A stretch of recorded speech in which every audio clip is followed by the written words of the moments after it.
Turizmu Radovljica ste se odločili, da izdate kartico ugodnosti in kakšne ugodnosti prinaša gostu? Ja, res je. Letos smo se odločili, da gostom, ki bivajo v občini Radovljica 3 noči ali več, nekako to bivanje nagradimo s kartico ugodnosti. Kartico ugodnosti izdajajo nastanitve, torej nastanitveni obrati, kjer gostje bivajo.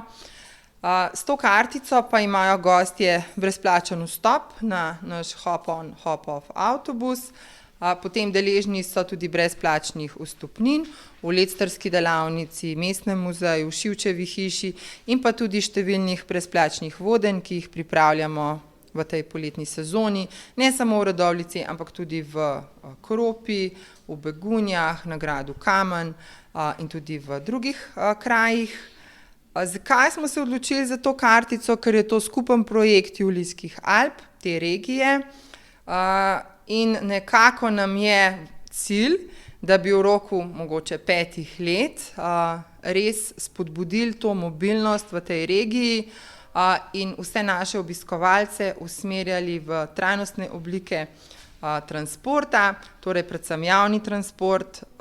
To pa je nek zametek ali pa, če lahko rečem, nek začetek, da si mogoče ta cilj res v 5 letih dosežemo. Začel je tudi svojo vožnjo vaš turistični avtobus hop-off, hop-on? Ja, začne prvi teden meseca julija. In sicer je to en projekt, kjer smo se povezali skupaj z občino Bled, Žirovnica in Tržič. Ta avtobus bo letos tako kot lani obratoval 4 dni. V torkih bo avtobus vozil na relaciji Krope, v sredo je avtobus poimenovan kot nek čebelarski avtobus, vključuje Žirovnico in tudi Radovljico. Potem v četrtek se ta avtobus gre trasa v Begunje in pa Brezje, potem v petek pa še v Tržič. In kdaj se pričnejo poletne prireditve na Linhartovem trgu? Ja, naša stalnica so četrtki na Linhartovem trgu, začnemo prvi četrtek v mesecu juliju. Letos bomo to prireditev podaljšali tudi v avgust, torej tudi prva 2 četrtka v mesecu avgustu se bo dogajalo na Linhartovem trgu. Pripravili smo pester program, glasbeni program, z nami bodo Okusi Radovljice.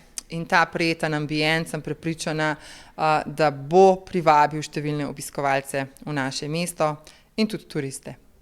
No, in Okusi Radovljice sodelujejo tudi na tej prireditvi Dobrodošli doma, ki bo potekala prav v Grajskem parku v Radovljici.